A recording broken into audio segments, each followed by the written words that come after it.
जय हिंद साथियों, मैं सुनील रोशन स्वागत करता हूं आपके अपने YouTube channel physical education arena में। यूनिट 3 हमने स्टार्ट कर दिया था, जिसमें हमने कल सुपरविजन और ऑर्गेनाइजेशन के बारे में डिस्कस किया था। आज हम डिस्कस करेंगे बजट के ऊपर और उसके आने वाले अगले टॉपिक के ऊपर। बहुत इंपॉर्टेंट क्लास होने वाली है, क्योंकि बजट से रिलेटेड आपको अपने एग्जाम में सवाल देखने को अक्सर मिलता है साथियों। तो देर नहीं करेंगे, फटाफट से क्लास को स्टार्ट करेंगे। जो भी साथी इस चैनल पर नए होंगे, चैनल को सब्सक्राइब करके बेल आइकन जरूर दबाइए, ताकि ऐसी इंफॉर्मेटिव वीडियो सबसे पहले आप तक पहुंचे। जैसा कि हमने बता रखा है आपको, टेलीग्राम में ज्यादा से ज्यादा लोग कनेक्ट हो जाइए, बिकॉज 3 से 4 दिन ही और लगेंगे। 3 से 4 दिन के अंदर आपको प्रॉपर पूरी 10 यूनिट्स की नोट्स अवेलेबल हो जाएंगी वहां पर। ठीक है, चौथी यूनिट की नोट्स अवेलेबल स्टार्ट है वहां पर, और आज शाम तक और आ जाएंगी। और साथ ही प्रॉपर इंग्लिश में भी नोट्स अलग से तैयार हो रही है, वो भी 2-3 दिन के अंदर सारी आपको अवेलेबल हो जाएगी। ठीक है, तो जो भी चैनल पे टेलीग्राम चैनल पे कनेक्ट नहीं है, प्लीज कनेक्ट हो जाइएगा। और हमें सपोर्ट करने के लिए आप चैनल का ज्वाइन बटन भी ले सकते हैं। बाकी ज़्यादा से ज़्यादा वीडियो पे कमेंट किया करिए, और कोशिश करिए ज़्यादा से ज़्यादा शेयर हो, ताकि ज़्यादा से ज़्यादा लोगों तक ये चीज़ें पहुँचें। ठीक है, चलिए देर नहीं करेंगे, बस फटाफट से पहुँचते हैं हम अपने ऑब्जेक्टिव ऑफ बजट। आ गया, कहाँ है ताऊ जी? यस हाँ,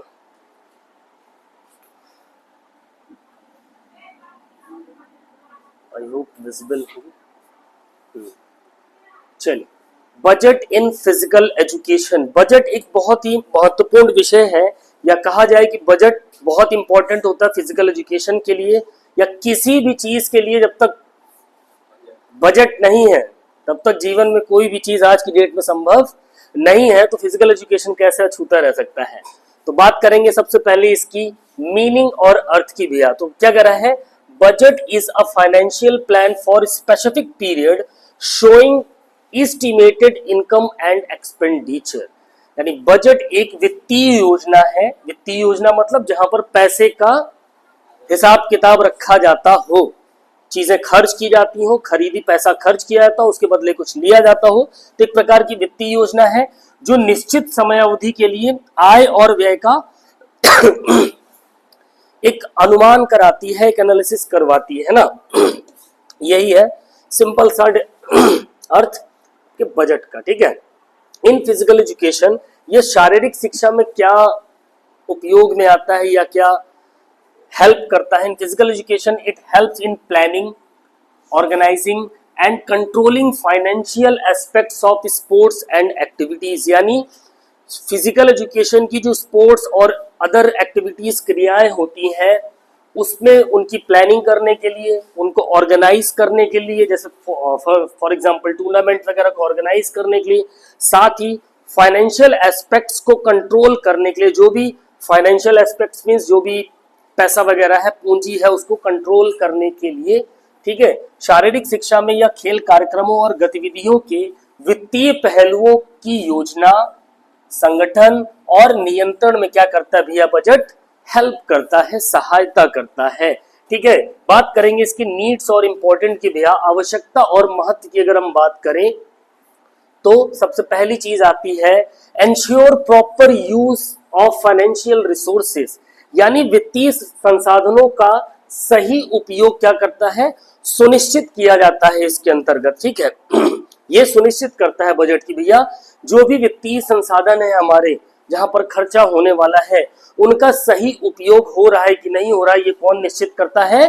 सुनिश्चित करता है बजट, सुनिश्चित करता है भैया। ठीक है, दूसरे नंबर की बात करें, prevents over spending and wastage.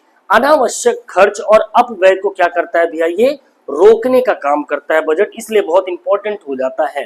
ठीक है, थर्ड पॉइंट अगर आप देखोगे, helps in planning and organising activity. गतिविधियों की योजना और संगठन में क्या करता है? मदद करता है। चौथा, ensure funds for equipment and events. कोई भी उपकरण हमें परचेज करना है, ठीक है, साथ में अगर उसके साथ हमें किसी कंपटीशन वगैरह का आयोजन करना है, तो वहां पर क्या करता है? मदद करने, उनकी प्लानिंग और उनकी ऑर्गेनाइजेशन में क्या करता है? हेल्प करता है बजट। ठीक है, provides record for financial transparency. यानी कब कितना किस हिसाब से खर्च हुआ है, सही खर्च हुआ है कि नहीं हुआ है। वित्तीय पारदर्शिता के लिए अभिलेख भी तैयार करता है, मतलब एक हिसाब से देखा जाए लेखा जोखा, है ना। फिर helps evaluate financial success of programmes, कार्यक्रम की जो वित्तीय सफलता होती है उसका इवेल्युएशन करने का काम करता है बजट, भी मूल्यांकन करने का काम करता है। ये इसकी नीड्स एंड इंपॉर्टेंस, इतनी चीजें आपको ध्यान में रखनी है। फिर अगर इसके उद्देश्यों की बात करें, हम ऑब्जेक्टिव्स की बात करें, तो ऑब्जेक्टिव भाई किस उद्देश्य की वजह से बजट आया, बजट की जरूरत क्यों पड़ी, ये एक इंपॉर्टेंट चीज है यहाँ पर, ठीक है। किस उद्देश्य की वजह से बजट को रखा गया फिजिकल एजुकेशन के अंतर्गत। अब देख पा रहे होगे यहाँ पर क्या कह रहा है, plan income and expenditure of the department, यानी जो भी विभाग है फिजिकल एजुकेशन का, उसकी आय और व्यय की योजना बनाने का काम कौन करता है, इस उद्देश्य के तहत बजट का निर्माण किया जाता है, ठीक है, ताकि उस विभाग की आय और उसके व्यय की एक योजना तैयार हो सके, उसका एक प्रोस्पेक्टस तैयार हो सके। एंश्योर एफिशिएंट फाइनेंशियल मैनेजमेंट, वित्तीय प्रबंधन को एकदम कुशल बनाने के लिए एंश्योर करता है भैया एक बेहतरीन मैनेजमेंट होगा बजट का, है ना। कंट्रोल नेसेसरी अननेसेसरी स्पेंडिंग, जो अनावश्यक खर्च होते हैं उन पर क्या कर देता है भैया, ये कंट्रोल कर देता है, क्योंकि इसका लेखा जोखा एक सिस्टम इसका एक ऐसा होता है बजट का कि पूरा सब खाका तैयार किया जाता है, भाई इतने पे इतना खर्च होगा, इतने पे इतना खर्चा होगा, तो उसकी वजह से जो अनावश्यक खर्च होते हैं ना वो कंट्रोल में रह पाते हैं। इस उद्देश्य के तहत एक बजट का निर्माण होता है। Keep each programme with financial limits, प्रत्येक कार्यक्रम निर्धारित धन सीमा में संचालित होता है, यानी बजट तय किया जाता है कि सपोज दैट एक कंपटीशन करवाना है, हमें टूर्नामेंट करवाना है, अब उसका 50,000 एक बजट तय हो गया, तो उस 50,000 के अंदर ही सारी चीजें अरेंज की जाएंगी सिस्टमेटिक वे में। Maintain proper records for accountability, उत्तरदायित्व हेतु अभिलेख रखे जाते हैं, यानी डॉक्यूमेंट्स या डेटा स्टोर करके रखा जाता है, ताकि फ्यूचर में कभी हमें उसका एनालिसिस करना हो या उसके ऊपर अगर सवाल उठे तो आप उसको देख सकें, समझा सकें कि भाई इस तरीके से हमने वो वर्क किया था। टाइप्स ऑफ बजट, एक इंपॉर्टेंट पॉइंट पे अब हम आते हैं, ठीक है, महत्वपूर्ण पॉइंट है, ध्यान रखिएगा। टाइप्स ऑफ बजट, यानी बजट के प्रकार की बात करें तो बजट एक तो फ्लेक्सिबल, ठीक है, adjusted according to changing circumstances, परिस्थितियों के अनुसार बजट कैसा होना चाहिए, बदला जाना वाला होना चाहिए, बदला जा सकता है, कुछ इस प्रकार का भी बजट होना चाहिए। दूसरा फिक्स्ड होना चाहिए, बजट नियत होना चाहिए, यानी prepared for fixed period not easily changed, निश्चित अवधि के लिए तैयार किया जाता है बजट, ठीक है। परफॉर्मेंस, प्रदर्शन आधारित बजट होना चाहिए भैया, based on activities and their results, यानी गतिविधियों और उनके जो परिणाम होते हैं उस पर आधारित बजट होता है। फिर जीरो बेस्ड बजट होता है, शून्य आधारित, यानी prepared from zero each year, previous data not used, हर वर्ष नई शुरुआत से तैयार किया जाता है, जीरो बेस्ड बजट भी होता है, ठीक है। फिर नेक्स्ट है स्टेप्स इन बजट प्रिपरेशन, ठीक है। बजट प्रिपरेशन या बजट को तैयार करने के जो चरण होते हैं, जो स्टेप होते हैं, यहां से भी आपसे सवाल कभी कभी पूछ लिया जाता है भैया।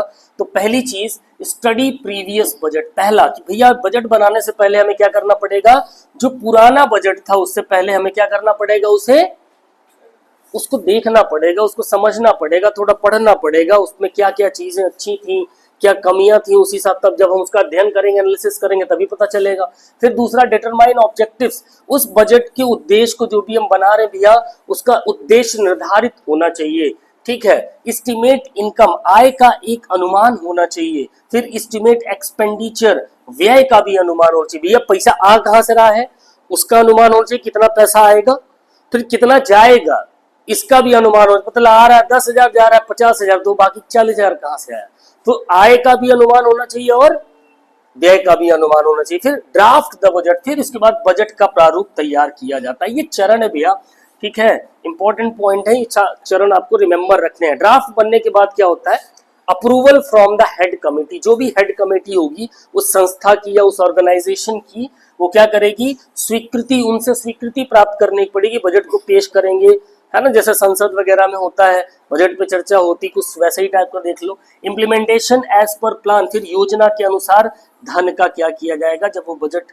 आपको मिल जाएगा तब उस योजना के अनुसार उस बजट को हम क्या करेंगे, उसमें जो पैसा मिल रहा है उसका हम खर्च करेंगे, उसका उपयोग करेंगे। फिर आखिरी, evaluation of actual estimated expenses, वास्तविक और अनुमानित खर्च की तुलना की जानी चाहिए। भैया अनुमान हमने इतना लगाया था और वास्तव में हकीकत में इतना पैसा व्यय हुआ है, खर्च हुआ है।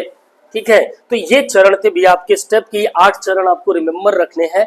ठीक है, फिर आ जाता है आपका छठा पॉइंट, फैक्टर्स अफेक्टिंग बजट। अब बजट को कौन कौन से कारक भैया प्रभावित करते हैं, सबसे इंपॉर्टेंट चीज, यहां से भी सवाल कई बार पूछा गया आपके पेपर में।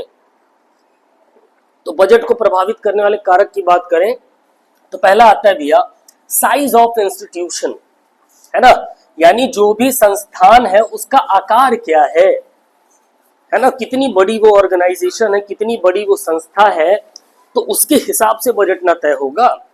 अब पूरे भारत का बजट तय करना है, पूरे भारत में मान लो एक कॉम्पिटिशन हो रहा है, suppose that Khelo India games जो हो रहे हैं, खेलो इंडिया यूथ गेम्स हो रहे हैं, पूरे ओवरऑल इंडिया में एक टाइम पे ऑर्गेनाइज कराए जाते हैं, तो उनका बजट उनके आकार के हिसाब से डिसाइड होगा। केवल यूपी में या केवल एक डिस्ट्रिक्ट में एक टूर्नामेंट ऑर्गेनाइज कराना तो उनके आकार छोटा है, विद्यालय में कराना तो उसका आकार और छोटा है, तो उसके हिसाब से बजट संस्थान के हिसाब से डिसाइड होता है भैया कि एक्चुअल में संस्थान का आकार क्या है। फिर number of students and programme, कितने लोग भैया पार्टिसिपेट करेंगे उसमें, नंबर ऑफ स्टूडेंट्स कितने हैं, फिर कार्यक्रम कितने करवाएंगे आप, कितने प्रकार के इवेंट्स आप करवाएंगे उस स्पोर्ट्स टूर्नामेंट के अंदर, ये डिसाइड करना बहुत जरूरी होता है। ये कारक प्रभावित करते हैं बजट को। अगर ये गड़बड़ा गया, पता चला आपके पास जो फाइनेंशियल सोर्स था वो 10,000 रुपए था, जिसमें आप 10 कबड्डी की टीमों को ही पार्टिसिपेट करा सकते थे, उनकी सुविधा कर सकते थे, अब आ गई 50 कबड्डी की टीमें, क्या हुआ, विद्यार्थियों की संख्या बढ़ गई, प्रोग्राम्स भी बढ़ गए, है ना भाई, कंपटीशन ज्यादा कराना पड़ेगा तो डिस्टर्ब हो जाएगा, इसलिए विद्यार्थियों और कार्यक्रमों की संख्या इंपॉर्टेंट एक फैक्टर हो सकती है। Availability of facilities and equipment, यानी सुविधाओं और उपकरणों की उपलब्धता, कौन कौन से इक्विपमेंट लगेंगे, कौन कौन सी सुविधाएं आपको देनी उस कंपटीशन के अंतर्गत, वो इंपॉर्टेंट करती है, मैटर करती है, इफेक्ट करेगी। फाइनेंशियल पॉलिसी ऑफ इंस्टीट्यूशन, यानी संस्थान की जो वित्तीय नीति है वो कैसी है, ये डिसाइड करती है। Type of frequency of competition है, प्रतियोगिताओं का प्रकार और उनकी आवृत्ति, एक तो कितने प्रकार के आप कॉम्पिटिशन्स करा रहे हैं, प्लस उनका आकार क्या है भैया, छोटे स्तर पे है कि बड़े स्तर पर है, उनकी आवृत्ति कैसी है, ठीक है, उनकी फ्रीक्वेंसी कैसी है, ये निर्भर करती है। ये कारक जो है ये अफेक्ट करते हैं। फिर role of physical education teacher, budget के अंतर्गत एक शारीरिक शिक्षक का रोल मॉडल क्या है, उसकी भूमिका क्या है, ये समझ लेते हैं।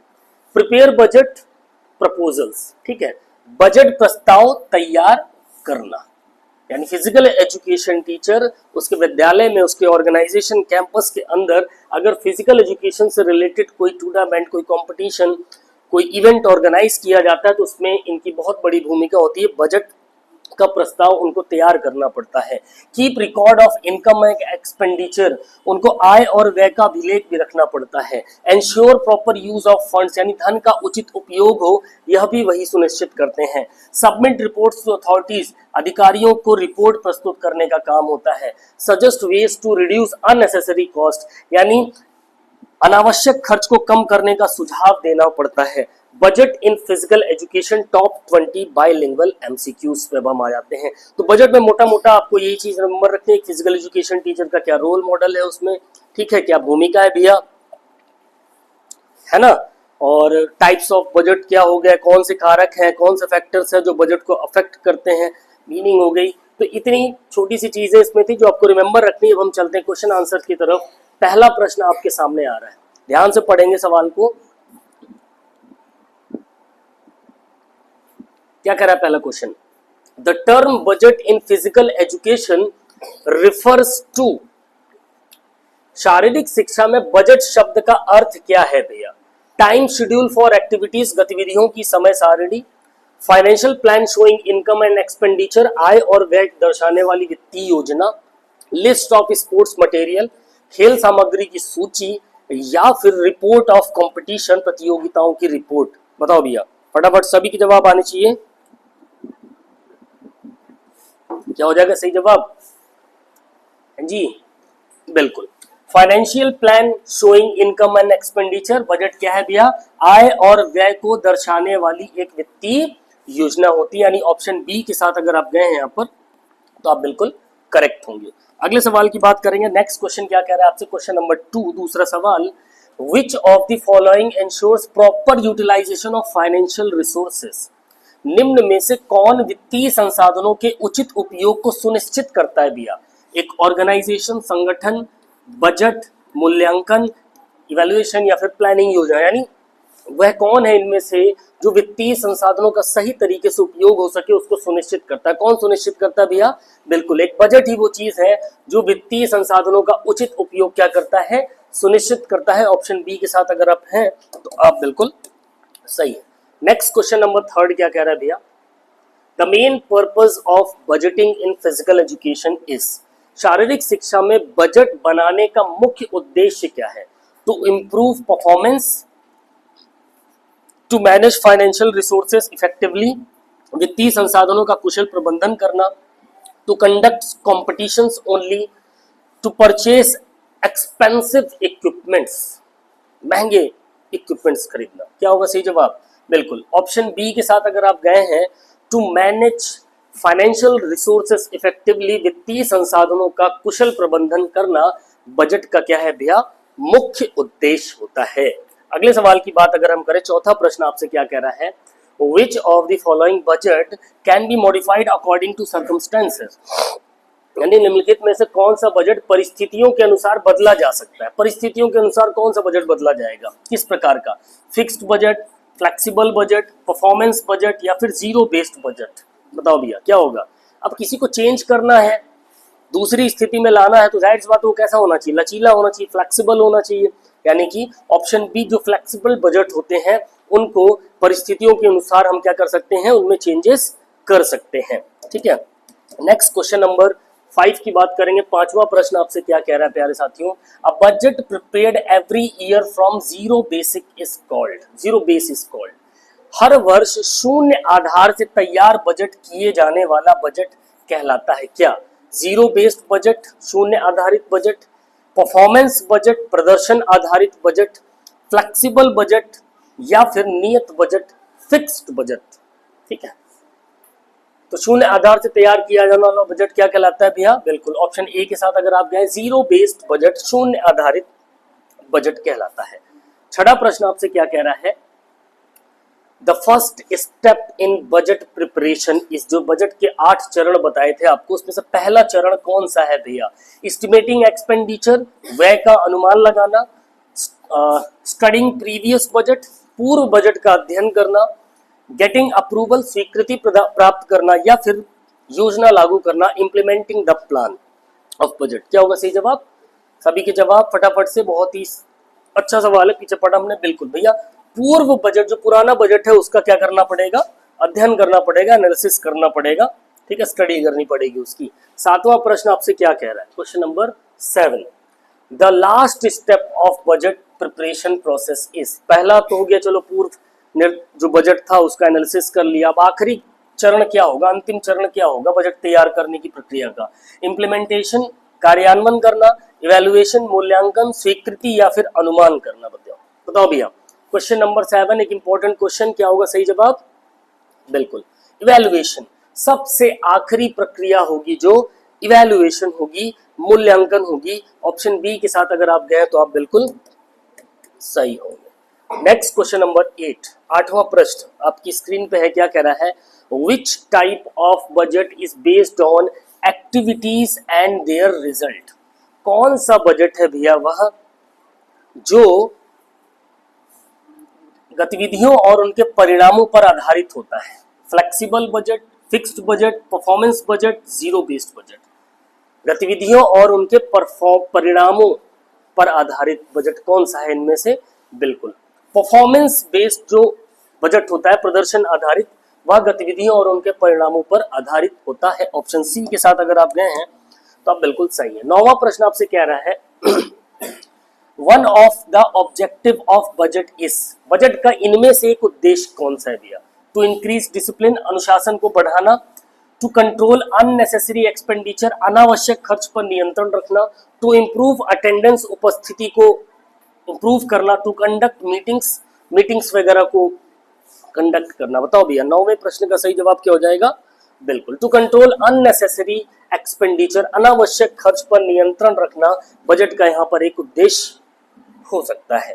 ठीक है, 10वां प्रश्न आपसे कह रहा है विच factors affect the budget of physical education department, कौन सा कारक शारीरिक शिक्षा विभाग के बजट को क्या करता है भैया? प्रभावित करने का काम करता है।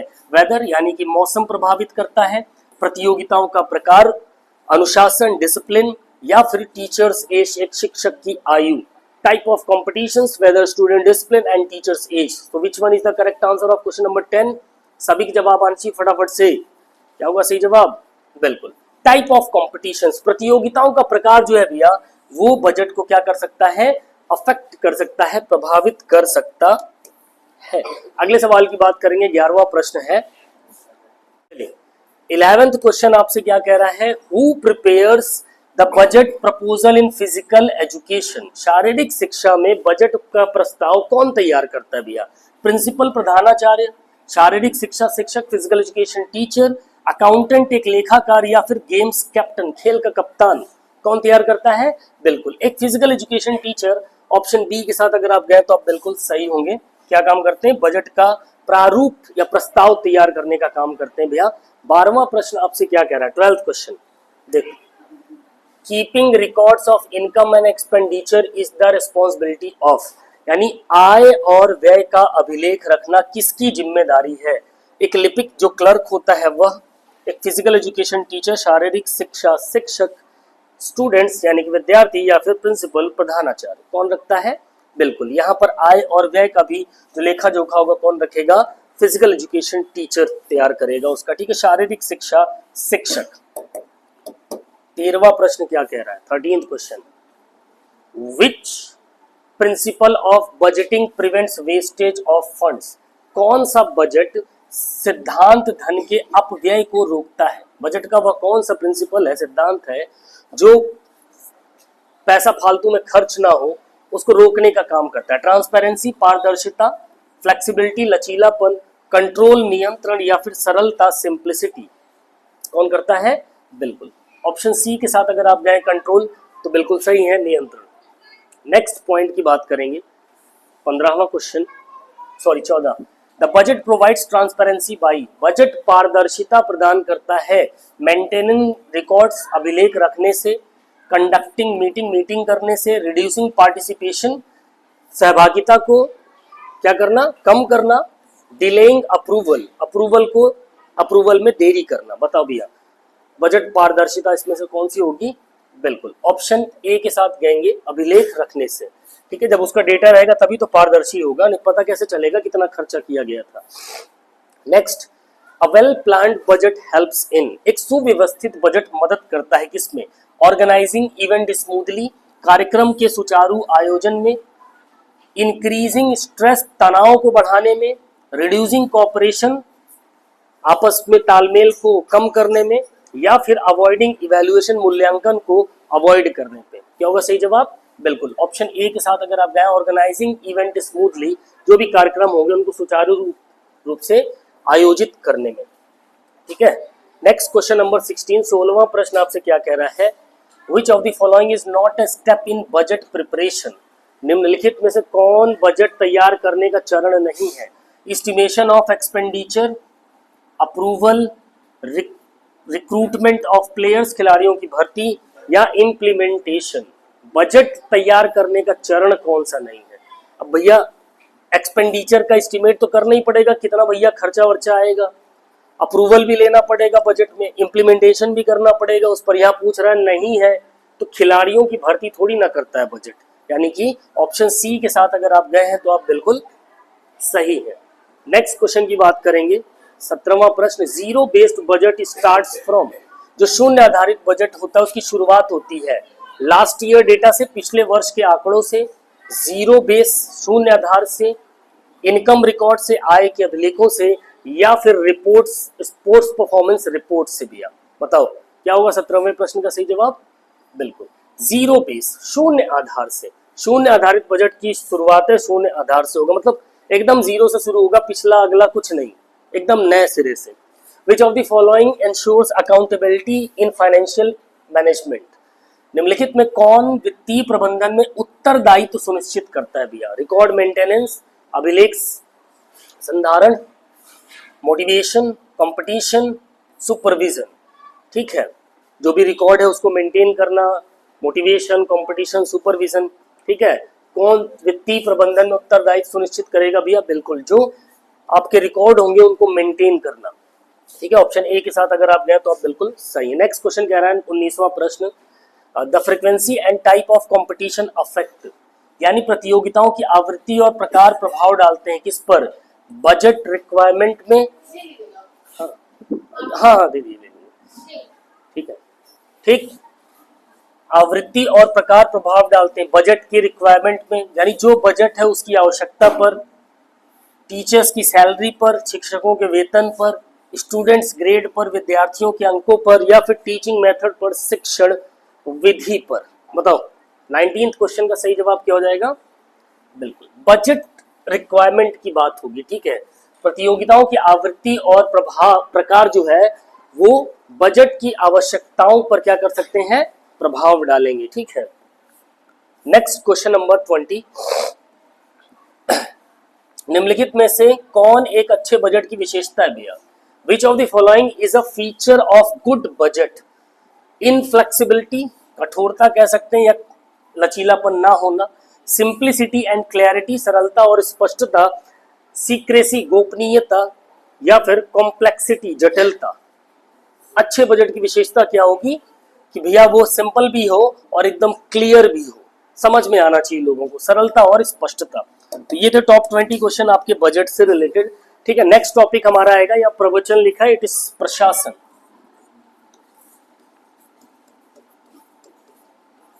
ठीक है, एडमिनिस्ट्रेशन, प्रशासन की बात होगी। अब नेक्स्ट में प्रशासन देख, प्रशासन एडमिनिस्ट्रेशन की बात करेंगे, principle of administration in physical education. ठीक है, एडमिनिस्ट्रेशन के सिद्धांत, उसके प्रिंसिपल की बात होगी। इसमें सबसे पहले हम क्या बात करेंगे भैया? मीनिंग की बात करेंगे। एडमिनिस्ट्रेशन की मीनिंग समझो, ठीक है, उसका अर्थ समझो। एडमिनिस्ट्रेशन यानी प्रशासन की अगर हम बात करें, so administration is the process of planning, organising, directing and controlling activities to achieve objective effectively. प्रशासन वह प्रक्रिया है भैया जिसमें गतिविधियों की योजना, जो भी एक्टिविटीज होंगी उनकी योजना, संगठन, निर्देशन और नियंत्रण करके उद्देश्यों की प्रभावी प्राप्ति सुनिश्चित की जाती है। जो भी हमारा एम है, उद्देश्य है, उसको एकदम बहुत बेहतरीन तरीके से हम प्राप्त कर सकते हैं किसकी मदद से? एडमिनिस्ट्रेशन की मदद से, प्रशासन की मदद से। ठीक है, in physical education it manage human, financial and physical resources for smooth functioning of programmes. शारीरिक शिक्षा में या मानव, वित्तीय और भौतिक संसाधनों का प्रबंधन कर कार्यक्रमों को सुचारू रूप से संचालन करने में, चलाने में क्या करता है? एडमिनिस्ट्रेशन हेल्प करता है, मदद करता है। इसके नीड्स और इम्पोर्टेंस की अगर हम बात करें, आवश्यकता और महत्व, या प्रशासन की क्या जरूरत है और क्यों जरूरत है, अगर देखा जाए तो पहली चीज helps in systematic planning for programmes, यानी जितने भी प्रोग्राम कंडक्ट किए जाते हैं वो सिस्टमेटिक तरीके से हो पाए, उसमें क्या करता है? प्रशासन एक बहुत अच्छी भूमिका निभाता है। ठीक है, सुनियोजित योजना बनाने में क्या करता है? कार्यक्रमों की हेल्प करता है, मदद करता है। Ensure effective use of resources, संसाधनों का प्रभावी उपयोग हो सके, यह सुनिश्चित करने का काम एडमिनिस्ट्रेशन का होता है। मेंटेन्स डिसिप्लिन एंड कोऑर्डिनेशन, अनुशासन और समन्वय को क्या करता है? बनाए रखता है भैया, मेंटेन रखता है। Provides clear direction and control, स्पष्ट दिशा और नियंत्रण प्रदान करता है। Increases efficiency and sources of activities, गतिविधियों की दक्षता और सफलता को क्या करता है? बढ़ाने का काम करता है। Then build team work and leadership qualities. Okay, team work और नेतृत्व गुण को क्या करने का काम करता है भैया? डेवलप करता है, उसको विकसित करने का काम एडमिनिस्ट्रेशन। इस उद्देश्य, इन उद्देश्यों, सॉरी, यही इस इतने वर्क बहुत ही अच्छे फ्लोली तरीके से वो संपन्न करवाता है। इसीलिए बजट के अंदर देखा जाए तो एडमिनिस्ट्रेशन की बहुत ही महत्वपूर्ण क्या होती है भैया, भूमिका होती है, ठीक है। या बजट कहेंगे फिजिकल एजुकेशन प्रोग्राम्स के अंदर कोई भी इवेंट कंडक्ट होता है तो उसके अंदर एडमिनिस्ट्रेशन बहुत ही महत्वपूर्ण भूमिका निभाता है, बिकॉज वो इतने सारे कामों को बहुत ही फ्लोली और स्मूथली तरीके से हैंडल करने का काम करते हैं, ठीक है। नेक्स्ट आता है हमारा ऑब्जेक्टिव्स। उद्देश्य क्या है प्रशासन की, एडमिनिस्ट्रेशन की, है ना। तो plan and organise physical education activities, जितनी भी शारीरिक शिक्षा गतिविधियां होती है उनकी योजना को क्या करना, योजना को बढ़िया तरीके से प्लानिंग करना उसकी, ठीक है। जो भी प्लान कंडक्ट करना है हमें उसकी प्लानिंग करनी, जो भी इवेंट ऑर्गेनाइज करना है, और साथ ही संगठित करना या संगठन करना, ठीक है ऑर्गेनाइज करना उसको। Then manage staff students and faculty effectively, जितने भी कर्मचारी होते हैं, विद्यार्थी होते हैं, उन और उनकी सुविधाओं का एक प्रभावी प्रबंधन इनका मुख्य उद्देश्य होता है। Ensure financial discipline and accountability, वित्तीय अनुशासन और उत्तरदायित्व को क्या करते हैं भैया, सुनिश्चित करने का काम करते हैं। Achieve educational and institutional goals, शैक्षिक एवं संस्थागत उद्देश्यों की प्राप्ति करना, यह इनका एक मुख्य उद्देश्य होता है।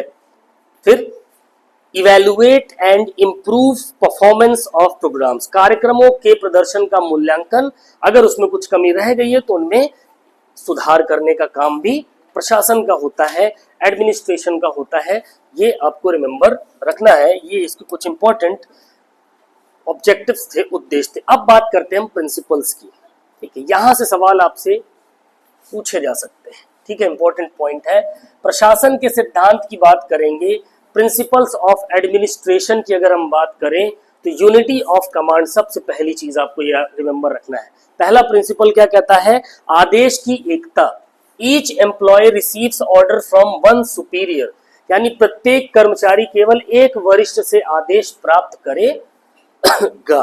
डिवीजन ऑफ वर्क, दूसरा क्या है, डिवीजन ऑफ वर्क या कार्य का विभाजन।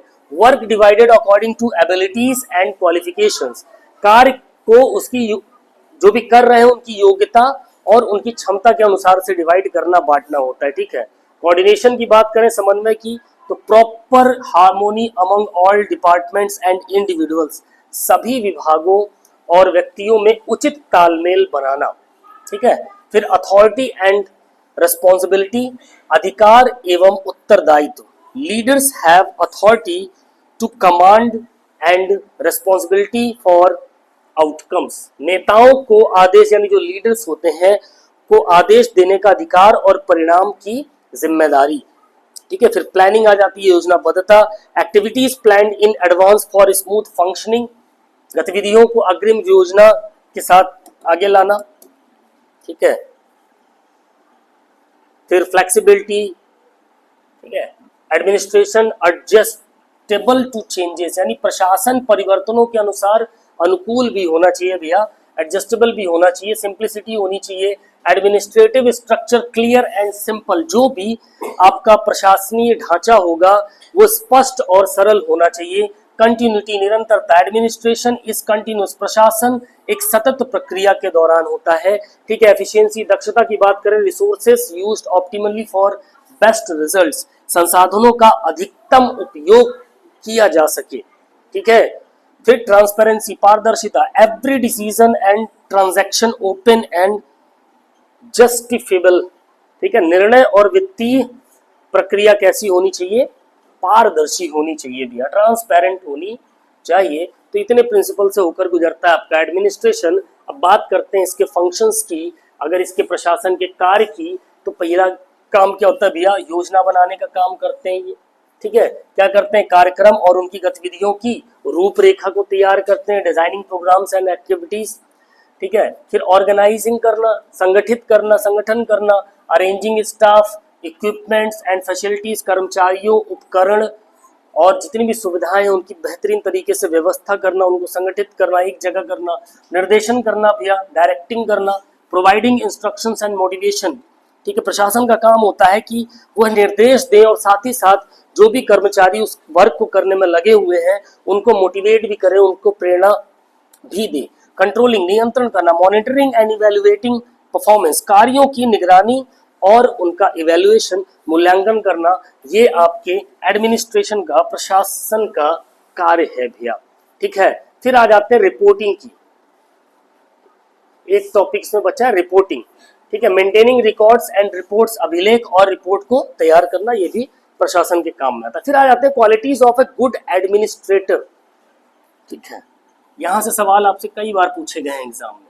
अच्छे प्रशासक के गुण क्या होते हैं भैया? Leadership and decision making ability, नेतृत्व और निर्णय की क्षमता होनी चाहिए उस व्यक्ति में।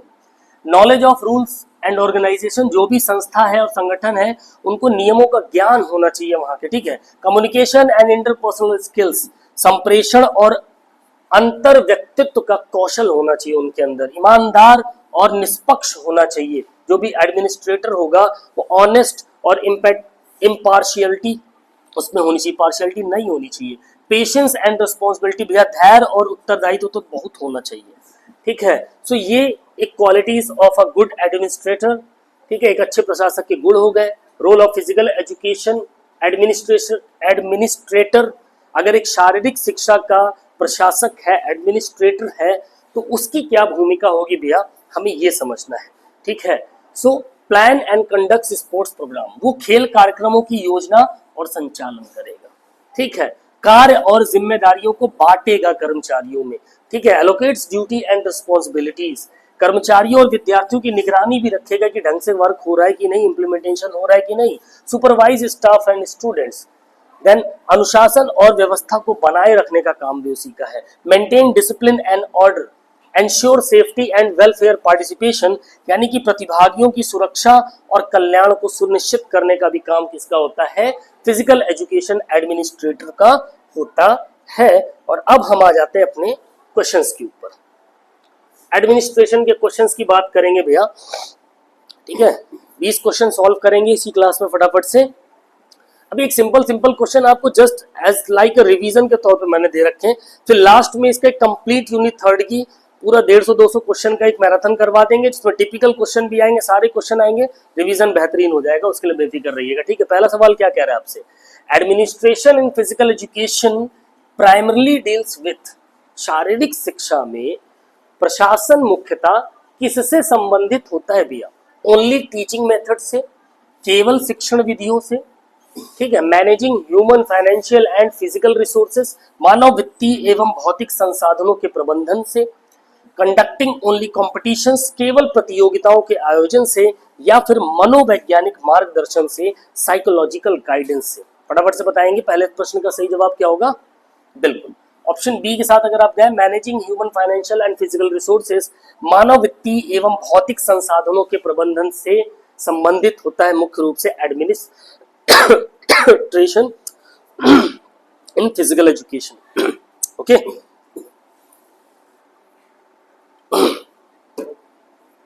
चलिए नेक्स्ट क्वेश्चन क्या कह रहा है, दूसरा प्रश्न, Which of the following is the first step in administration? यानी प्रशासन का पहला चरण कौन सा है इनमें से भैया? ऑर्गेनाइजिंग, संगठित करना, प्लानिंग, योजना बनाना, कंट्रोलिंग, नियंत्रण करना, या फिर रिपोर्टिंग करना। क्या होगा? एडमिनिस्ट्रेशन का पहला चरण क्या है भैया? प्लान करना, प्लानिंग बनाना, योजना बनाना। ठीक है, ऑप्शन बी के साथ अगर आप गए तो आप बिल्कुल सही है। नेक्स्ट क्वेश्चन क्या कह रहा है, the principle of unity command means, आदेश की एकता सिद्धांत का अर्थ क्या है भैया? Each employ should receive orders from one superior, प्रत्येक कर्मचारी केवल एक वरिष्ठ से आदेश प्राप्त करेगा। Many seniors should give orders, ढेर सारे सीनियर्स ऑर्डर को दे सकते हैं।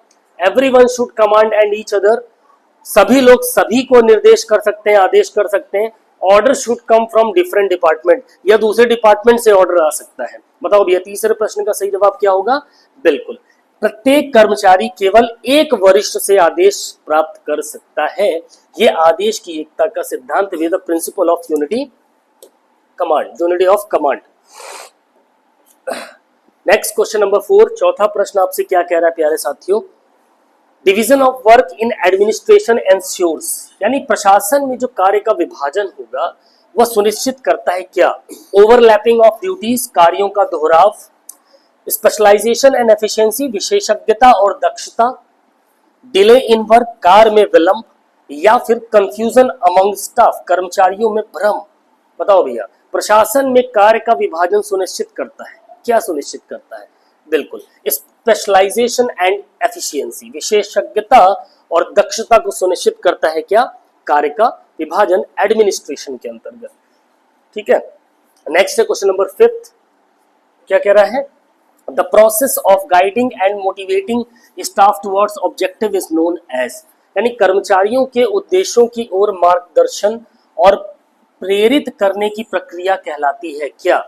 प्लानिंग, योजना बनाना, डायरेक्टिंग, निर्देशन करना, कंट्रोलिंग, नियंत्रण, या फिर रिपोर्टिंग करना। बताओ भैया, पांचवें प्रश्न का सही जवाब क्या हो जाएगा? बिल्कुल निर्देशन। ठीक है, ऑप्शन बी के साथ अगर आप गए तो आप बिल्कुल सही। नेक्स्ट क्वेश्चन नंबर 6 आपसे क्या कह रहा है? Which administrative principle ensures proper harmony among departments. ठीक है, कौन सा प्रशासनिक सिद्धांत सभी विभागों में उचित तालमेल को सुनिश्चित करता है? ठीक है, बताओ। कोऑर्डिनेशन, समन्वय, लचीलापन, फ्लेक्सिबिलिटी, सरलता, सिंप्लिसिटी, या फिर पारदर्शिता, ट्रांसपेरेंसी। क्या होगा करेक्ट आंसर इस क्वेश्चन का, क्वेश्चन नंबर 6 का?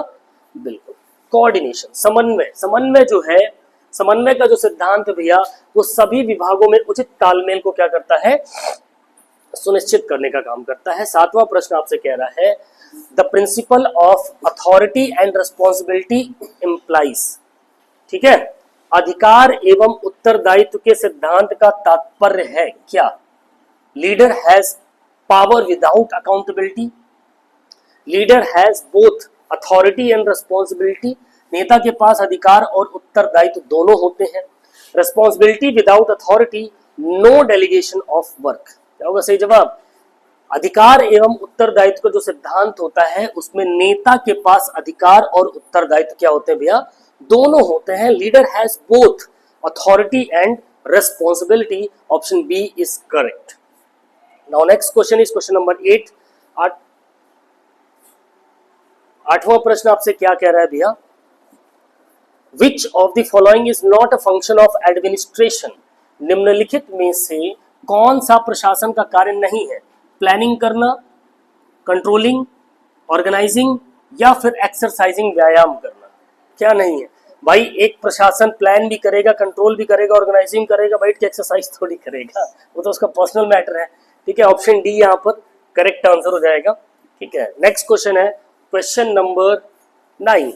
The continuous process of evaluating and monitoring performance is. कार्य प्रदर्शन का मूल्यांकन और निगरानी करने की सतत प्रक्रिया क्या है भैया? डायरेक्टिंग, निर्देशन, नियंत्रण, कंट्रोलिंग, प्लानिंग, योजना, या फिर संगठन, ऑर्गेनाइजिंग। क्या होगा सही जवाब?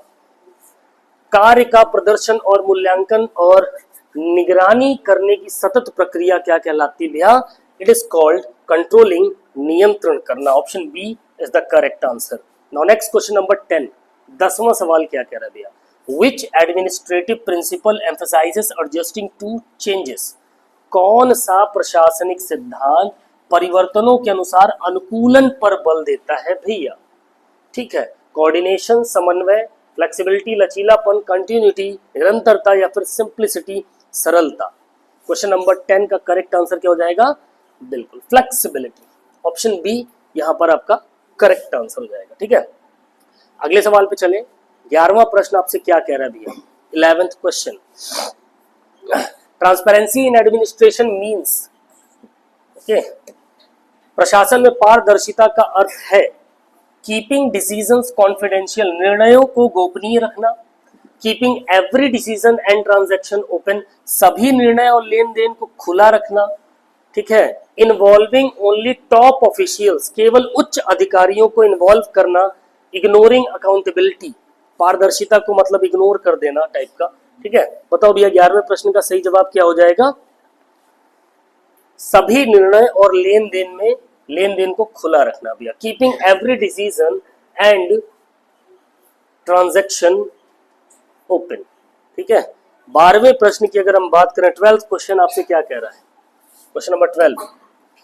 Each employ should have only one immediate superior this statement follows, प्रत्येक कर्मचारी का केवल एक वरिष्ठ होना चाहिए, यह कथन किस सिद्धांत पर आधारित है? डिवीजन ऑफ वर्क, कार्य के विभाजन के सिद्धांत पर, यूनिटी ऑफ कमांड, आदेश की एकता पर, कोऑर्डिनेशन समन्वय, या फिर सिंप्लिसिटी सरलता। क्या होगा सही जवाब? पीछे डिस्कस किया है, बिल्कुल option B unity of command, आदेश की एकता की अगर बात करेंगे तो यहाँ पर करेक्ट आंसर हो जाएगा। ठीक है, नेक्स्ट क्वेश्चन की बात करेंगे। क्वेश्चन नंबर 13 क्या कह रहा है? The process of collecting and maintaining records is called, अभिलेख एकत्र करने और यानी जो भी डेटा है उसको एकत्र करने और उसको रखने की प्रक्रिया क्या कहलाती है? कंट्रोलिंग कहलाती है, नियंत्रण, रिपोर्टिंग कहलाती है, डायरेक्टिंग निर्देशन, या फिर इवेलुएटिंग मूल्यांकन। क्या कहलाएगा भैया? अभिलेख एकत्र करने और रखने की प्रक्रिया क्या कहलाएगी? रिपोर्टिंग कहलाएगी भैया। ऑप्शन बी के साथ अगर आप गए तो आप बिल्कुल सही है। Question number 14, administration ensures effectiveness through, प्रशासन प्रभावशीलता सुनिश्चित करता है, डिसिप्लिन एंड कंट्रोल, अनुशासन और नियंत्रण, स्ट्रिक्ट पनिशमेंट, कठोर दंड, लिमिटेड स्टाफ, कर्मचारियों की सीमित संख्या, रिड्यूस रिसोर्सेस, जो भी संसाधन है वो कम हो, उनको कम कर दिया जाए। क्या होगा सही जवाब? बिल्कुल स्ट्रिक्ट पनिशमेंट, प्रशासन प्रभावशीलता सुनिश्चित करता है। प्रशासन, एडमिनिस्ट्रेशन एंश्योर्स इफेक्टिवनेस थ्रू,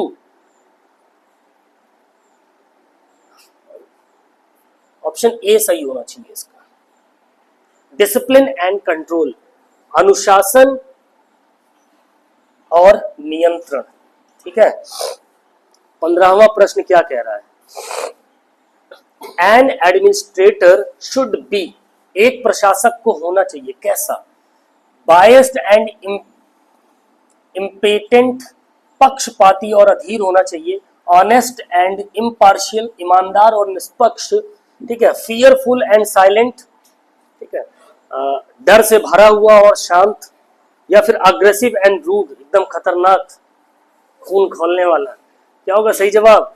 बिल्कुल honest and impartial, option B, ईमानदार और निष्पक्ष एडमिनिस्ट्रेटर होना चाहिए फिजिकल एजुकेशन के अंदर या हर जगह पर। 16वां प्रश्न आपसे क्या कह रहा है भैया? Which of the following is not a principle of administration? निम्नलिखित में से कौन प्रशासन का सिद्धांत नहीं है प्यारे भैया?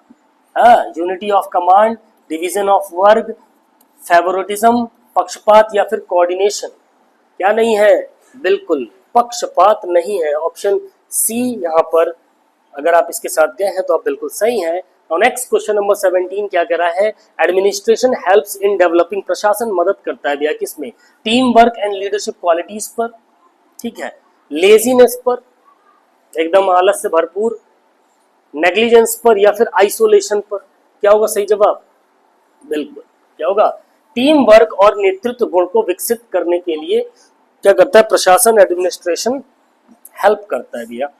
ठीक है, नाउ नेक्स्ट क्वेश्चन नंबर 18, 18वां प्रश्न आपसे क्या कह रहा है? Administration that continues regularly without interruption follows the principle of, जो प्रशासन निरंतर और नियमित रूप से चलता है वह किस सिद्धांत का पालन करता है? ठीक है, किस प्रिंसिपल का? सिंप्लिसिटी सरलता का, कंटिन्यूटी निरंतरता का, लचीलापन फ्लेक्सिबिलिटी, या फिर कोऑर्डिनेशन समन्वय। भाई जो निरंतर चल रहा है दैट मींस कंटिन्यू है। ऑप्शन बी कंटिन्यूटी के सिद्धांत को, निरंतरता के सिद्धांत को फॉलो करेगा। ऑप्शन बी यहाँ पर आपका करेक्ट हो जाएगा। 19वां प्रश्न क्या कह रहा है? विच quality helps an administrator handle people effectively, कौन सी गुणवत्ता प्रशासक को लोगों को प्रभावी रूप से संभालने में मदद करती है? इंटरपर्सनल स्किल्स, अंतर व्यक्तित्व कौशल, अंतर व्यक्तिक कौशल, फिजिकल स्ट्रेंथ, स्ट्रिक्टनेस, अवॉइडेंस। बताओ भैया क्या होगा सही जवाब? बिल्कुल इंटरपर्सनल स्किल्स जो होती है, ये जो गुण होते हैं, ये प्रशासक को लोगों को प्रभावी रूप से क्या संभालने में, कंट्रोल करने में, मैनेज करने में हेल्प करती है। 20वां प्रश्न क्या कह रहा है भैया? Who among the following supervises staff and maintains discipline in physical education? शारीरिक शिक्षा में कर्मचारियों की निगरानी और अनुशासन बनाए रखने का कार्य कौन करता है भैया? स्टूडेंट्स करते हैं, फिजिकल एजुकेशन एडमिनिस्ट्रेटर करता है, स्पोर्ट्स कैप्टन करता है, या अकाउंटेंट करता है? कौन करता है? बिल्कुल, फिजिकल एजुकेशन एडमिनिस्ट्रेटर का काम होता है। अगला टॉपिक हमारा आएगा साथियों नेतृत्व और इसके प्रकार, इंपॉर्टेंट पॉइंट होने वाला है। चलिए अब आ जाते हैं कि इंपॉर्टेंट टॉपिक पर जो है भैया क्या, लीडरशिप, नेतृत्व और इसके प्रकार। ठीक है, यहां से भी अक्सर आपको सवाल आपके फिजिकल एजुकेशन के एग्जाम में देखने को मिलेंगे, leaderships and its types in physical education. सबसे पहले बात करते हैं इसके अर्थ की, इसकी मीनिंग की। नेतृत्व है क्या? Leadership is the ability to influence, motivate and guide others towards common goals. यानी एक देखा जाए तो नेतृत्व एक ऐसी क्षमता है भैया जिसके द्वारा किसी व्यक्ति या कोई व्यक्ति दूसरे व्यक्तियों को क्या कर सके, मोटिवेट कर सके, प्रेरित कर सके, उनको प्रभावित कर सके, इन्फ्लुएंस कर सके और साथ ही मार्गदर्शन कर सके भैया, गाइड कर सके। ठीक है, ताकि वह अपने सामान्य लक्ष्यों को क्या कर सके, प्राप्त कर सके। That is called leadership. ठीक है, नेतृत्व। In physical education it organises team, maintains discipline, motivates participants and ensures success. यानी शारीरिक शिक्षा में जो नेतृत्व करता होता है, जो लीडर होता है, वह टीम का संगठन, उनमें अनुशासन बनाए रखना, प्रतिभागियों को प्रेरित करना, मोटिवेट करना और प्रतियोगिताओं की सफलता सुनिश्चित करवाता है या करता है या करने का प्रयास करता है। ठीक है, next, needs and importance of leadership. ठीक है, नेतृत्व की आवश्यकता और महत्व क्यों है? ठीक है, builds unity and cooperation among players. भैया खिलाड़ियों में सहयोग की जो भावना बढ़ती है ना, वो एक नेता की वजह से ही बढ़ती है, एक लीडर की वजह से बढ़ती है। ठीक है, और टीम में कौन लीडर होता है? एक कैप्टन भी हो सकता है या कोई सीनियर प्लेयर भी हो सकता है ना। Helps achieve team and institutional goals, यानी टीम और संस्थागत उद्देश्यों की प्राप्ति करने में हेल्प करता है नेतृत्व। ठीक है, इंप्रूव्स मोरल एंड मोटिवेशन, आपका मनोबल और प्रेरणा को बढ़ाने का काम करता है। ठीक है, मेंटेन्स डिसिप्लिन एंड कोऑर्डिनेशन, अनुशासन और समन्वय बनाए रखने में हेल्प करता है। Promotes effective communication and guidance, प्रभावी संप्रेषण और मार्गदर्शन करने में सहायता करता है। Enhance performance and participation in sports, खेल प्रदर्शन और सहभागिता में क्या करता है, सुधार करता है। ठीक है, ये तो इसके नीड्स एंड इंपॉर्टेंस हो गए भैया, आवश्यकता और महत्व हो गई। फिर आ जाओ qualities of a good leader. एक अच्छे नेता के गुण, मैक्सिमम नंबर ऑफ एग्जाम में इस टॉपिक से प्रश्न आता ही आता है। ठीक है, सो knowledge of game and rules. भैया एक अच्छा जो नेता होगा, एक अच्छा लीडर होगा, उसको अपने खेल की नॉलेज होनी चाहिए, अच्छा खेलने वाला भी होना चाहिए, तभी तो मोटिवेट कर पाएगा। हाँ, और साथ ही जितने भी नियम है, रूल्स रेगुलेशन है, उसका ज्ञान होना चाहिए। इसीलिए फिजिकल एजुकेशन टीचर क्या होते हैं, एक बेहतरीन लीडर होते हैं, क्योंकि बिकॉज वो जिस भी फील्ड में होते हैं वो अपने काम को बहुत ही ईमानदारी के साथ और कहीं ना कहीं सारे नियमों का पालन करते हुए विद्यालय के अंदर या जिस भी ऑर्गेनाइजेशन में है उसको फॉलो करवाने का काम करते हैं। ठीक है, फिर confidence and decision making ability होनी चाहिए भाई। बिल्कुल, अगर आत्मविश्वास नहीं होगा और निर्णय लेने की क्षमता ही नहीं होगी तो नेता काहे का। मोदी जी आज इतने बड़े नेता है तो उनका कॉन्फिडेंस भाषण में क्या होता है, झलकता है ना। एक निर्णय लेने की क्षमता दिखती है, तभी तो पब्लिक पागल रहती है नेताओं के पीछे है। सो confidence and decision making ability, good communication skills, अच्छे संप्रेषण और कौशल। कम्युनिकेशन स्किल्स बहुत अच्छी होनी चाहिए एक नेता की भैया, कि अगर अपनी टीम के साथ आप बात कर रहे हो तो भाई वो डायरेक्शन फिर आप जो बता रहे हो वो फ्लो टूटना नहीं चाहिए। पता चला बता दक्षिण रहे हो, जो सुनने वाला जहाँ पश्चिम रहे हैं, तो कम्युनिकेशन, गुड कम्युनिकेशन स्किल होनी, एक अच्छा संप्रेषण होना चाहिए। ऑनेस्टी एंड फेयरनेस, बिल्कुल ईमानदारी और निष्पक्षता के साथ लीडर को या नेतृत्व कर्ता के पास ये चीजें होनी चाहिए। फिजिकल फिटनेस एंड एंथुजियाज्म, शारीरिक स्वास्थ्य और उत्साह। भैया उत्साह तो दिखना ही चाहिए, साथ ही ये भी नहीं कि एकदम मरा मरियल सा बीमार रुगिया है, एकदम लुंज जैसा खड़ा है, अब वो मोटिवेट कर रहा है तो सामने वाले वो भी लुंज हो जाएंगे। मतलब एक फिजिकल फिटनेस उसकी अच्छी दिखनी चाहिए। पता चला फिजिकल एजुकेशन का वो लीडर है, इतना बड़ा पेट बाहर निकला है, तोंद लेके खड़ा है, तो मतलब कहीं ना कहीं फिटनेस उसकी अच्छी होनी चाहिए, स्मार्ट दिखना चाहिए और साथ ही उसके अंदर भी एनर्जी होनी चाहिए। ठीक है, तभी तो सामने वाले में एनर्जी आ पाएगी। सेंस ऑफ रेस्पॉन्सिबिलिटी, भैया उत्तरदायित्व की भावना दिखनी चाहिए। एबिलिटी टू मोटिवेट अदर्स, उसके अंदर ये क्षमता होनी चाहिए भैया कि अगर 2 मिनट भी बोल दे तो सामने वाले खिलाड़ी फटाक से मोटिवेट हो जाए और बोलते हैं ना खिलाड़ियों में आग का दरिया भी पार कर जाए आपके लिए, बोल दिया आज करना है या मरना है, जीतना है, भले हारे चाहे जीते, बट वो क्वालिटी जब होती है ना तो खिलाड़ी जो उसकी टीम के होते हैं वो एकदम और जी जान लगा करके खेलते हैं और अच्छा परफॉर्मेंस करते हैं, है ना। चलिए नेक्स्ट, फंक्शन ऑफ लीडर, एक नेता के काम क्या है भैया, हमने गुण तो देख लिए, अब वो काम क्या क्या कर सकता है। Organise team and distribute duties, team को संगठित करेगा, ऑर्गेनाइज करेगा और उनको अलग अलग काम को क्या करेगा, डिवाइड कर देगा, वितरण कर देगा। Maintain discipline and team spirit, भैया अनुशासन और टीम भावना को बनाए रखना एक नेतृत्वकर्ता की, एक लीडर के लिए बहुत जरूरी काम होता है। Provides motivation and moral support, प्रेरणा और नैतिक समर्थन भी देना पड़ता है। मेक डिसीजंस ड्यूरिंग प्रैक्टिस और कंपटीशन, अभ्यास प्रतियोगिता में निर्णय लेना भैया, ठीक है। Acts as a link between coach and player, बिल्कुल खिलाड़ियों और कोच के बीच एक पुल का काम करना, एक सेतु का काम करना एक लीडर की ये बहुत बड़ा काम होता है भैया, ये करना ही पड़ता है।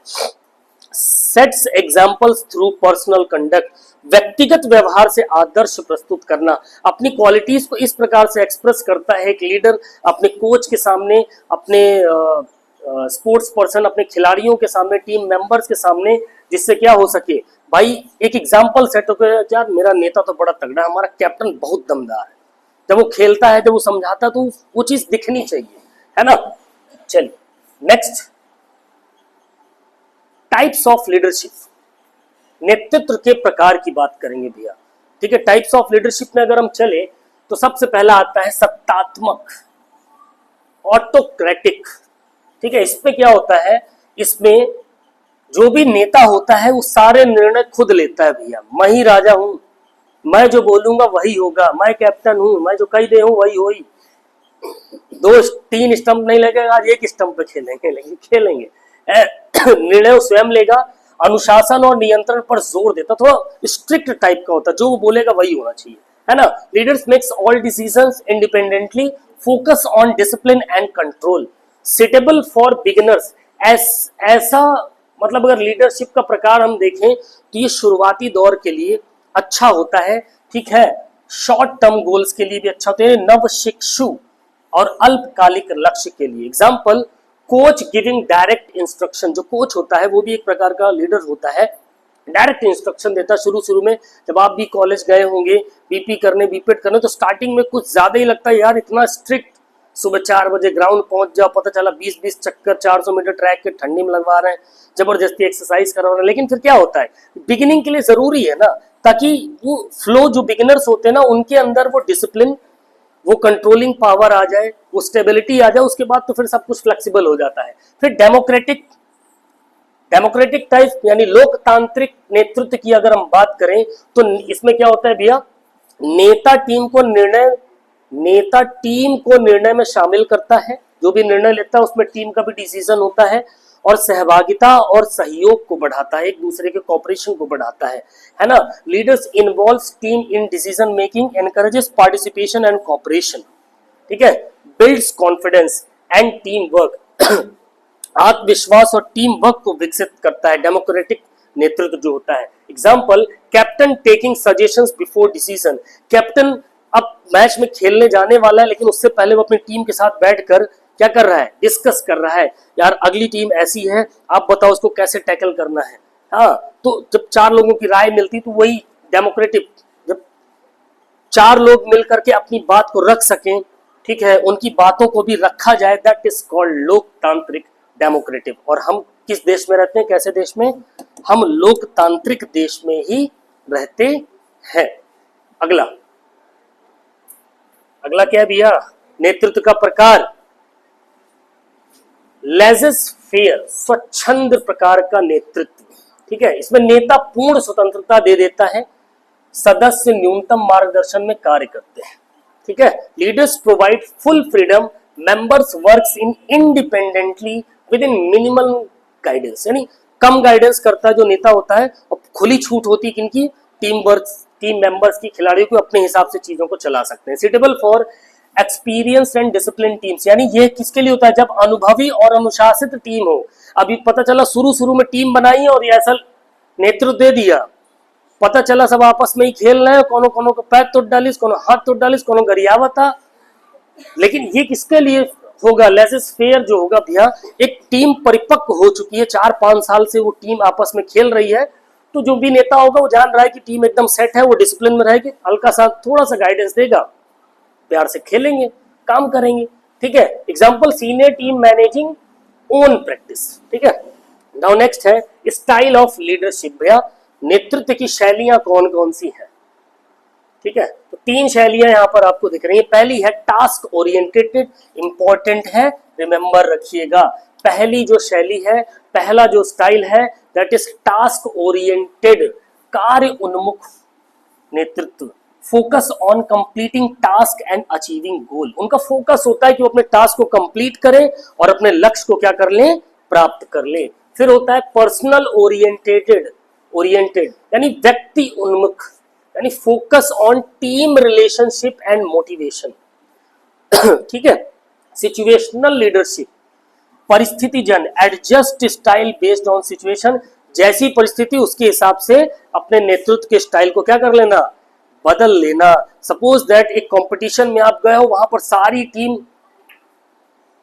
मान लो माहौल थोड़ा सा अजीब सा हो गया, लोकल के लोग काफी हावी हो गए, बेईमानी हो रही है, सारी चीज हो रही, फिर भी मैच तो खेलना है ना, तो परिस्थिति के हिसाब से अपने स्टाइल को चेंज कर ले। कोई बात नहीं, कितनी बेईमानी करोगे बेटा, तुम 2 गोल की बेईमानी करोगे, हम 10 गोल दागेंगे तुम्हारे ऊपर। वो स्टाइल ऑफ क्या है? सिचुएशन के हिसाब से क्या किया? अपनी टीम को मोटिवेट कर दिया, अरे बेईमानी तो कर ही रहे हैं, नहीं खेलेंगे तो वैसे ही हार जाएंगे, बाहर कर देंगे भैया, तो निर्णय इन्हीं के हाथ में है।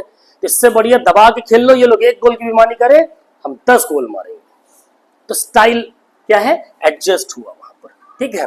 तो इस तरीके से सिचुएशनल लीडरशिप भी होती है। फिर आ जाता है role of leadership in physical education भैया, ठीक है। नेतृत्व का क्या भूमिका रहती है फिजिकल एजुकेशन में? क्या करता है भैया? ये टीम के मोरल को बिल्ड करता है और उनकी एकता को बनाए रखता है, ठीक है। फिर डिसिप्लिन और नियंत्रण को क्या करता है? डिसिप्लिन और नियंत्रण को मेंटेन रखता है, भी अनुशासन और नियंत्रण सुनिश्चित करता है। एनकरेजेस पार्टिसिपेशन एंड एंथुसियाज्म, सहभागिता और उत्साह को बढ़ाए रखता है। Promote fair play and sportsmanship, जो भी नेतृत्व करता होता है निष्पक्ष खेल भावना को प्रोत्साहित करता है हमेशा कि भाई हम ईमानदारी के साथ खेलेंगे, बेईमानी नहीं करेंगे। हेल्प्स अचीव इंस्टीट्यूशनल ऑब्जेक्टिव, जो भी संस्थान के लक्ष्य होंगे उनको प्राप्त करने में हम क्या करेंगे? एक दूसरे की हेल्प करेंगे। अब आ जाते हैं इसके लीडरशिप के हम इंपॉर्टेंट एमसीक्यूज के ऊपर, फटाफट से 15 क्वेश्चन लगाएंगे। चलो, हाउ मच, ठीक है। पहला सवाल, leadership in physical education primarily means, शारीरिक शिक्षा में नेतृत्व का मुख्य कार्य क्या है भैया? केवल आदेश देना, गिविंग ओनली ऑर्डर्स, दूसरों को प्रेरित करना, प्रभावित करना, मार्गदर्शन करना, influencing, motivating and guiding others, प्रतियोगिताओं का आयोजन करना, ऑर्गेनाइजिंग कॉम्पिटिशंस, या फिर पुरस्कार का वितरण करना, डिस्ट्रीब्यूटिंग प्राइजेस। क्या होगा सही जवाब? बिल्कुल, दूसरों को क्या करना भैया? प्रेरित करना, प्रभावित करना और साथ में उनको गाइड करना। ऑप्शन बी के साथ अगर आप गए तो आप बिल्कुल सही है। दूसरा सवाल, which of the following is not a quality of good leader? Not a quality of good leader, ठीक है। निम्नलिखित में से कौन सा एक अच्छे नेता का गुण नहीं है भैया? ईमानदारी, आलस्य, आत्मविश्वास, खेल का ज्ञान। अब एक अच्छा लीडर के पास क्या होता है? नॉलेज ऑफ गेम होनी चाहिए, उसमें कॉन्फिडेंस होना चाहिए, उसमें ऑनेस्टी होनी चाहिए, है ना। लेकिन क्या वो आलसी होना चाहिए? नहीं। यानी ऑप्शन बी के साथ अगर आप गए हैं तो आप बिल्कुल सही। नेक्स्ट क्वेश्चन नंबर 3 आपसे क्या कह रहा है? तीसरा प्रश्न, लीडरशिप हेल्प्स इन, नेतृत्व किसमें सहायता करता है? अनुशासन और टीम भावना को बनाए रखने में, maintaining discipline and team spirit, खेल में रुचि घटाने में, डिक्रीजिंग इंटरेस्ट इन स्पोर्ट्स, खिलाड़ियों को हतोत्साहित करने में, डिमोटिवेटिंग प्लेयर्स, या फिर संस्थान के उद्देश्यों को अनदेखा करने में, इग्नोरिंग इंस्टीट्यूशनल गोल्स। एक नेतृत्व किस चीज में हेल्प करता है? बिल्कुल अनुशासन और टीम भावना को बनाए रखने में, maintaining discipline and team spirit. Option A यहां पर सही जाएगा। चौथा प्रश्न आपसे क्या कह रहा है? Autocratic leadership is most suitable for, सत्तात्मक नेतृत्व जो होता है वो सबसे उपयुक्त किसके लिए होता है?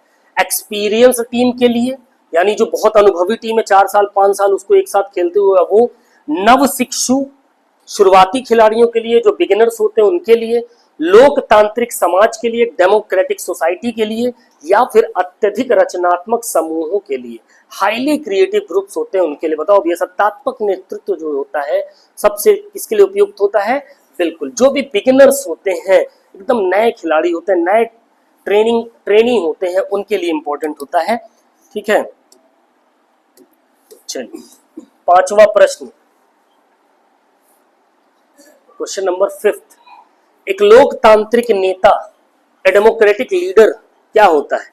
सभी निर्णय खुद ले लेता है भैया, takes all decisions itself himself, team को निर्णय में शामिल करता है, इन्वॉल्व्स टीम इन डिसीजंस, खिलाड़ियों को नियंत्रित करता है, कंट्रोल प्लेयर स्ट्रिक्टली। ठीक है, किसी की राय नहीं सुनता, बस अपनी चलाता है, इग्नोर्स अदर ओपिनियंस। क्या होगा सही जवाब? एक लोकतांत्रिक नेता क्या करेगा? बिल्कुल टीम को निर्णय में क्या करेगा? शामिल करने का काम करेगा, उनसे भी पूछेगा, राय मशवरा जरूर करेगा। नेक्स्ट 6वां प्रश्न है, लेजिस फेयर लीडरशिप गिव्स, स्वच्छंद नेतृत्व देता है क्या? अधिक अधिकार, अधिक अनुशासन, फुल फ्रीडम, सख्त नियंत्रण, कोई जिम्मेदारी नहीं। बताओ भैया क्या होगा सही जवाब? बिल्कुल पूर्ण स्वतंत्रता देता है। ठीक है, पूर्ण स्वतंत्रता, फुल फ्रीडम, बहुत मिनिमल इंट्रोगेशन के साथ। ठीक है, मिनिमम गाइडेंस के साथ।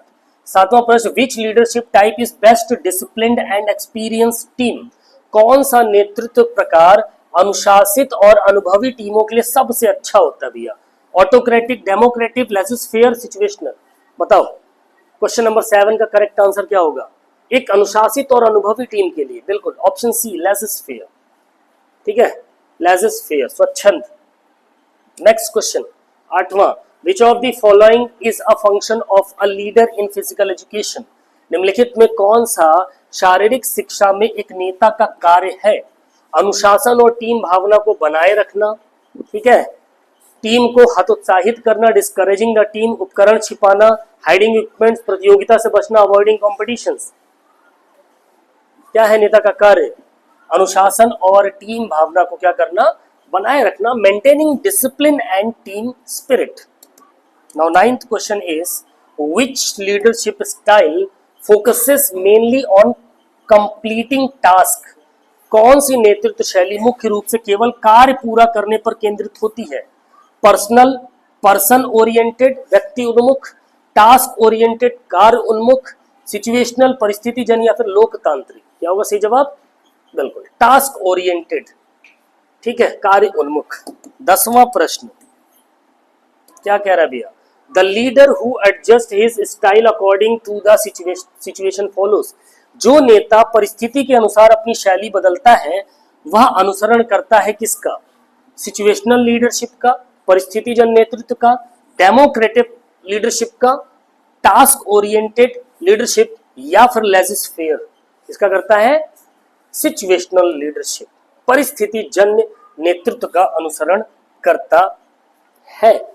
11वां प्रश्न, लीडरशिप इंप्रूव्स, नेतृत्व सुधारता है क्या?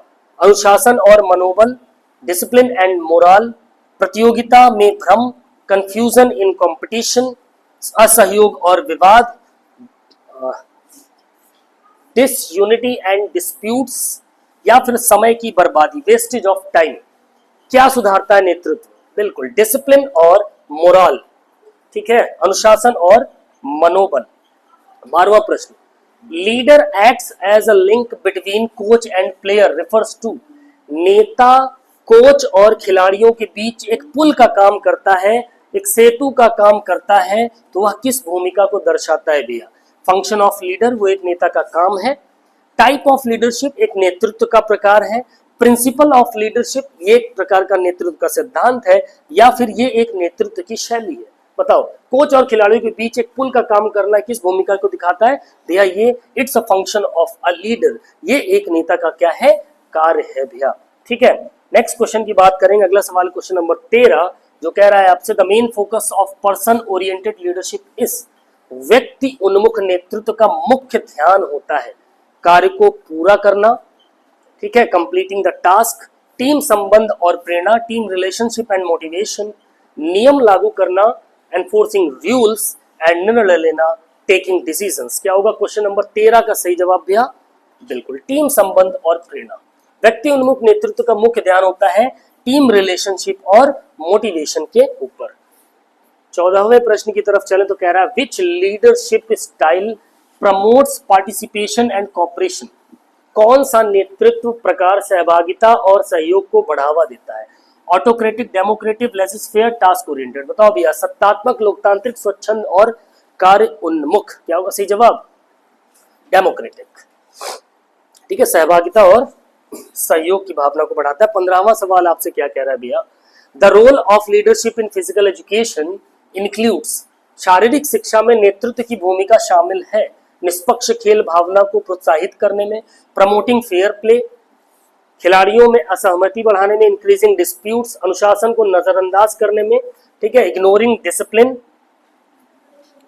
और चौथा है आपका टीम भावना को कम करने। बताओ भैया क्या होगा सही जवाब? बिल्कुल ऑप्शन ए, निष्पक्ष खेल भावना और प्रोत्साहित करना, प्रमोटिंग फेयर प्ले।